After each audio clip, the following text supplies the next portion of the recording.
اعوذ باللہ من الشیطان الرجیم بسم اللہ الرحمن الرحیم ربی یسر ولا تؤثر وتمم بالخیر۔ السلام علیکم ورحمۃ اللہ وبرکاتہ۔ امید ہے تمام خیران خیریت سے ہوں گی۔ جی خیران، ہمارا کلاس فقہی احکامات کا درس، جس میں ہم نماز کے حوالے سے گفتگو کر رہے تھے، نماز کے احکامات پڑھ رہے تھے، اور آج جو ہم نے موضوع پڑھنا ہے وہ ہے نمازی کے لباس کی شرطیں۔ ٹھیک ہے خیران، تو ہم شروع کرتے ہیں اپنا 786 مسئلہ نمبر میں کہنا ہے کہ نماز پڑھنے والے کے لباس کی 6 شرطیں ہیں۔ پہلی شرط، پاک ہونا چاہیے لباس۔ دوسری، مباح ہو، بنا بر احتیاط واجب، یعنی اپنا ہو، غصبی نہ کیا ہوا ہو۔ تیسری، مردار کے اجزاء سے نہ بنا ہو۔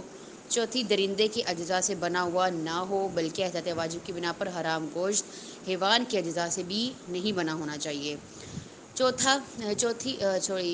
چھٹی اور پانچویں اور چھٹی جو شرط ہے وہ یہ ہے، اگر نماز پڑھنے والا مرد تو اس کا لباس خالص ریشم اور زردوزی کا بنا ہوا نہیں ہونا چاہیے۔ ریشم کے لباس حرام ہے مرد کے لیے نا، تو اس میں نماز بھی نہیں ہوتی ہے۔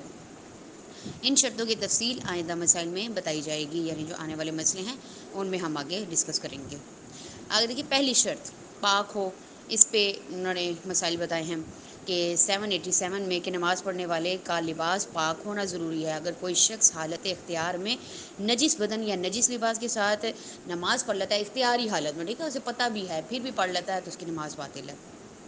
788 میں کہہ رہے ہیں کہ اگر کوئی شخص مسائل دین سیکھنے میں اپنی کوتاہی کی وجہ سے یہ نہ جانتا ہو کہ نجس بدن اور لباس کے ساتھ نماز باطل ہے، مثلا یہ نہ جانتا ہو کہ مٹی نجس ہے اور اس کے ساتھ نماز پڑھے، تو احتیاط واجب یہ ہے کہ اس نماز کو دوبارہ پڑھے، اور اگر وقت گزر جائے تو اس کی قضا کرے۔ یعنی وہ جان سکتا تھا، اگر تھوڑی سی تحقیق کرتا تو پتہ چل جاتا کہ نماز نجس، جو مٹی ہے وہ جو ہے نجس ہے اور اس کے ساتھ نماز نہیں ہوتی، اگر وہ تحقیق کرتا تو۔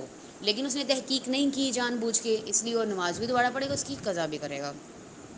789 میں کہہ رہے ہیں کہ اگر کوئی شخص مسئلے سے لا علمی کی بنا پر نجس لباس یا بدن کے ساتھ نماز پڑھ لے جبکہ مسائل دین سیکھنے میں کوتاہی نہ کی ہو، تو اس نماز کا دہرانا یا قضا کرنا ضروری نہیں ہے۔ 719 میں کہہ رہے ہیں کہ اگر کسی شخص کو یہ یقین ہو کہ اس کا بدن یا لباس نجس نہیں ہے اور اس نجس ہونے کے بارے میں اسے نماز کے بعد پتہ چلے تو نماز صحیح ہے۔ پہلے تو اسے پتہ تھا کہ وہ لباس اس کا پاک ہے اور نماز پڑھ لی، بعد میں اسے پتہ چلا لباس جو ہے کسی چیز سے نجس ہو گیا، تو اس کی نماز جو پڑھ لی اس نے وہ صحیح ہے۔